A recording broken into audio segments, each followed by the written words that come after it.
I see through your motives. You marry for money. Spare me your absurdities. Isn't it glaringly obvious? Someone like you, a struggling single mother. That's why, even after your husband's demise, you linger on. You're truly a daily eyesore. Mia, at 35, endures Emma's snide remarks. Orphaned at a young age, raised by her single mother, Mia's upbringing wasn't lavish. Her mother's unwavering dedication kept them afloat, though not affluent. Despite the financial strain, Mia never felt deprived. She intended to work after high school, reluctant to burden her hardworking mother with college expenses. However, her mother, determined to see Mia pursue her dreams, insisted on funding her education. Overwhelmed by her mother's sacrifice, Mia took on part-time work to contribute. Eventually, she graduated debt-free and secured a job at a prestigious trading company. Driven by her desire to ease her mother's burdens, Mia excelled, climbing the corporate ladder swiftly. Within 5 years, she attained the position of administrative assistant, enabling her to pamper her mother and fulfill her dreams. 2 years later, Mia's dedication was rewarded with a promotion to executive assistant, where she met and fell in love with Ethan, the president's son. Congratulations, Mia. May you find happiness. Thank you for everything. Mia's heartfelt gratitude brought tears to her mother's eyes, radiating joy. However, their bliss was fleeting. Just 2 years into marriage, tragedy struck as Ethan suddenly passed away. Shocked and speechless, Mia struggled to comprehend the abrupt loss. The grief mirrored by Benjamin, the bereaved father, compounded her pain. Amidst their mourning, one person remained unaffected: Emma. Living together post-marriage, Mia couldn't ignore Emma's indifference. Emma, unrelated to Ethan by blood, had entered Benjamin's life when Ethan was just a child, seeking companionship after his wife's death. No need to worry, Mia. Everything Ethan owned is mine anyway. Lighten up, it was just a jest. A little levity in these somber times could do us all good. But alas, your hopes of inheriting our wealth have vanished. Never did I expect such audacity from you. Marrying a man like Ethan solely for love? Unbelievable. Cease your baseless accusations. Ethan was irreplaceable to me. Emma assumed Mia would depart upon Ethan's demise. Yet Maya remained, witnessing Benjamin's stoic facade crumble beneath the weight of his grief. She couldn't bear to abandon him to Emma's callousness. Their home, brimming with memories of Ethan, became her sanctuary. Mia's bond with Ethan was profound, his absence a palpable ache. Ethan once confided in Mia, describing Emma as more of a roommate than a mother. Emma's facade shattered in Ethan's absence, revealing her true nature. Mia chose to stay, honoring Ethan's memory and supporting Benjamin through his anguish. Despite Emma's disdain, Maya remained steadfast, unwilling to relinquish the home she shared with Ethan, where their love lingered in every corner. I'm counting on you to look after Ethan, Ethan's father would say. Of course, Ethan is dear to me too. Knowing you're here for him allows me to focus on my work, Emma would reply with a smile. Don't worry about a thing. Give your best at work, Ethan's father reassured her. Thank you. Have a good day. But as soon as the door closed behind him, Emma's smile faded. Ah, finally, he's gone. Now where should I go today? Perhaps I'll invite a friend to the movies, she mused. You're heading out again? Mia would inquire. Yes, any objections? Emma retorted. Oh no, just remember not to bother your father unnecessarily. He's working hard for you. If you raise concerns, he'll worry and won't be able to concentrate. Just quietly study at home, Maya reminded her. That was our daily routine, yet it didn't seem to trouble Ethan much once he got accustomed to it. In fact, he found solace in not being overly scrutinized. As a child, he viewed Emma as a chameleon. I don't really mind. I see her as Dad's wife, not my mom, Benjamin expressed. He was grateful to Emma for stepping in when he was young, allowing his father to focus on work. Benjamin inherited the company from his step-grandfather and demonstrated a natural talent for running it. As soon as he assumed control, the company flourished. Managing 5 businesses with annual revenues in the high hundreds of millions kept Benjamin relentlessly busy. My husband recounted how Benjamin barely had time to relax at home when he was a child. Witnessing his father's exhaustion, my husband refrained from burdening him with trivial matters like Emma's behavior. He felt adequately cared for and kept his concerns about Emma to himself. He was easygoing, never the typical heir to a vast empire. Were you ever upset about it? Nah, not really. As long as she was home, Dad was at ease, able to focus on work. We never went hungry, and there were always snacks. I see, my husband chuckled. I admired that about him. They weren't unkind to me. They just weren't overly doting. Emma would throw sarcastic remarks my way occasionally, but I brushed them off as typical in-law banter. Besides, she kept busy with theater outings, shopping, and dining with friends. Since I was occupied with work, our paths seldom crossed, and her remarks didn't bother me much. If my husband didn't find Emma's spending problematic, I saw no reason to raise the issue. Yet Emma's lavish expenditures, contrasting with my frugal upbringing, unsettled me. It seemed wasteful. But without Benjamin or my husband expressing concern, I kept my thoughts to myself. However, after my husband's passing, Emma's carefree shopping and lack of grief for Ethan intensified my discomfort. Emma, please support Benjamin. Despite his facade, he's truly lonely, I urged. Why should I heed your words? Are you plotting to snatch our inheritance? Emma retorted. I've never entertained such thoughts. Well, Ethan's gone. Why don't you leave too? I'm staying. Benjamin said I'm welcome as long as I need. Emma shot me an annoyed glance but said no more. Perhaps relieved I wasn't a threat to Benjamin's wealth. Yet, as years passed, Emma's irritation with my presence grew evident.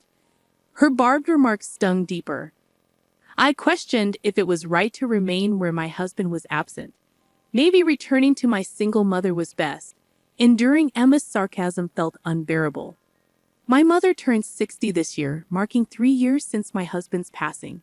Contemplating my future, Benjamin's collapse changed everything. Although the company remained stable due to his prepared successors, Emma's demeanor shifted noticeably. That man got what he deserved. He's been miserly lately. What do you mean by stingy? Emma inquired. Our credit card limit got reduced, and our living expenses have been trimmed. Is the company facing difficulties? I responded. I doubt it. Remember last year you missed our husband's 3rd anniversary ceremony because of a hangover from a wild night out. Benjamin, who rarely checked on your spending, caught wind of it through the credit card bill. Missing our son's memorial was a breaking point for him, I explained. In his anger, Benjamin decided to restrict your spending. Despite that, you still receive enough for a comfortable life. Benjamin mentioned the company's troubles, attributing them to your absence. Don't act clueless. You're aware too, all because we lost our son. How does that justify jeopardizing the company? I added. No, I genuinely didn't know. But he claims, despite his condition, he's going to rest at home and live a long life. He's been telling everyone that the doctors said he could live to 100, I shared. That's reassuring, Emma commented. It's not. If he lives that long needing care, it won't be a laughing matter, I retorted. Emma's flared nostrils hinted at an impending outburst against Benjamin. Her derogatory remarks about him left a bitter taste. Who did she think had been funding her extravagant lifestyle? Even if Benjamin's company faced troubles, she could at least offer support, I thought. Then Emma dropped an unexpected bombshell. So I've decided to divorce him. Excuse me? Consider it. The company might be facing trouble. What if we end up in debt? It's prudent to settle the property and leave before we're penniless. Are you planning to abandon Benjamin when he needs assistance? I can't handle caring for a bedridden old man with no funds left. I intend to secure what I can before his will is depleted and bid farewell. Is that clear? Emma's calculated words, delivered with a hint of triumph, filled me with revulsion. However, just a week after our conversation, Benjamin's health took a drastic turn, leading to his swift demise. He's gone too, just 3 years after my husband. It felt like the world plunged into darkness. Benjamin's voice echoed that of my husband's. Sometimes conversing with him felt like speaking to my husband. Losing the ability to converse with him, to hear his voice, was unbearable. Oh dear, he's departed to the afterlife. What impeccable timing. There are still assets left, correct? His company hasn't collapsed yet. Perhaps he passed before accruing debt on my behalf. It serves as a reminder of how callous you sound, Emma, to be pleased despite Benjamin's recent passing. Oh, you've noticed. Unfortunately for you, there's no inheritance coming your way. I have preferred Benjamin's presence over any inheritance. Spare me the moral high ground. Now you're just putting on a show, trying to impress others, aren't you? Even if you asked, there wouldn't be a penny to spare. Despite Benjamin's demise, it seemed Emma's mind remained fixated on money. How could she be so devoid of compassion? Contemplating this, my sympathy for Benjamin deepened, further exacerbating my grief. In that case, you needn't bother attending the funeral. What? Are strangers prohibited from attending? I understand. That's the situation. Emma appeared detached from reality, but I saw no necessity in enlightening her. Are you certain? Absolutely. With him gone. As his spouse, I'm in charge. Crystal clear. Consequently, Benjamin's funeral took place quietly 2 days later, attended solely by close relatives, adhering to his preference for a modest service rather than a grand company affair. After the service, I noticed several missed calls from Emma on my phone, yet I chose not to respond. Despite her repeated attempts to reach out, I remained steadfast in ignoring her. Then, unexpectedly, she appeared at my workplace one day. I finally caught you. Why haven't you been returning my calls? Oh, Emma, how may I assist you? Still stirring up trouble? I was kicked out of the funeral home. If anyone should have been excluded, it's you. I called you numerous times on the day. What's the deal with ignoring me, huh? Well, you're no longer associated with my mother-in-law. What? But you said strangers weren't permitted at the funeral, so we had a family-only service. I simply asked Emma, now a stranger, not to attend. You're the stranger here. No, the real stranger is Emma. What? When Benjamin fell ill and faced the prospect of being bedridden, Emma served him divorce papers. She seemed to believe that because Benjamin was hospitalized, he had departed to heaven without finalizing the divorce. However, those papers, Benjamin had entrusted me to submit. So, in name and in reality, Emma is a stranger to us now. Benjamin confided a lot in me back then. Apparently, he informed Emma about the company's precarious situation and the looming possibility of debt. He suggested a more modest lifestyle for just the two of them. Emma's response was cold. Then it's probably best to split before you're overwhelmed by debt.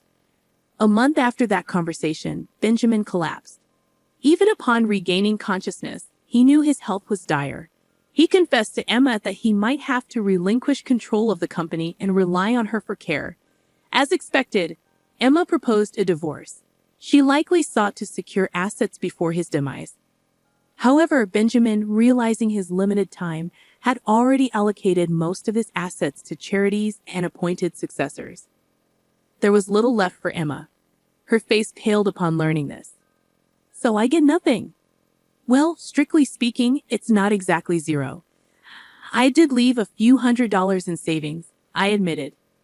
A few $100s? That's hardly enough, Emma scoffed.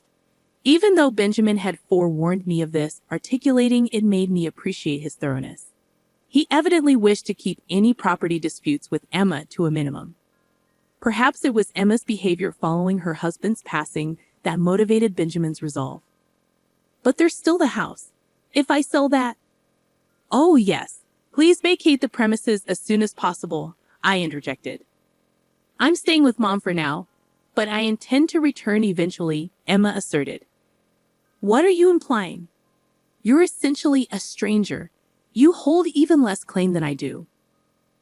As I mentioned earlier, the true stranger here is you, Emma, now divorced. Furthermore, the house was originally inherited by Benjamin from his grandfather, exempt from property division in a divorce. So why should you have the right to reside there? Because upon marriage, Benjamin and I mutually adopted each other. What? So I'm entitled to inherit Benjamin's property.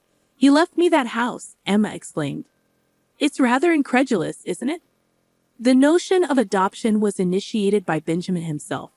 When we married, I didn't dwell on it much. In his eyes, I was to be his daughter marrying his son. Hence, I accepted that notion. However, upon my husband's passing, I refrained from disclosing this. I feared Emma would misconstrue it as an attempt to seize the family fortune. I have tasks to attend to. Would you kindly depart? I requested. I informed Emma that any communication should go through our respective legal representatives. I've sought counsel from our company's legal team, I continued. I had security escort Emma out of our company premises. I explicitly barred her from returning. Despite her resistance, she complied when I threatened to involve law enforcement. She made several attempts to contact me thereafter, all of which I ignored, I recounted. Her relentless pursuit of our wealth only resulted in a deluge of complaints to our lawyer. Our company's financial standing was robust, which baffled Emma. She argued that bankruptcy should yield assets to divide. However, the company had transitioned to a new owner before Benjamin's demise, rendering it beyond his possession. Consequently, Emma had no claim. The family's properties had already been allocated in the divorce prior to Benjamin's death. Our lawyer patiently explained Emma's lack of entitlement. Frustrated, our lawyer divulged Emma's persistent attempts. Misguided in her belief of inheriting, Emma had amassed debt on her credit card, now struggling to repay it. She worked multiple jobs from dawn till dusk to meet her financial obligations. Yet her fiscal woes were not my concern, I emphasized. Emma was a decade younger than Benjamin, marrying him at 25 and now at 55. Their nearly 30-year marriage entitled her to survivor benefits from Benjamin's Social Security contributions, even after their divorce. However, eligibility hinged on her turning 60, still 5 years away. Additionally, she needed to file for a pension division within 2 years of their divorce. I doubted Emma's awareness of these stipulations, nor did I feel inclined to enlighten her. Her welfare was neither my concern nor my responsibility, I stated firmly. And so, I reside in the home once shared with my mother, Benjamin, and my husband. Days pass tranquilly. Memories of my husband and Benjamin evoke both smiles and tears. Yet, recalling their warmth spurs me to embrace each day with a smile, I concluded.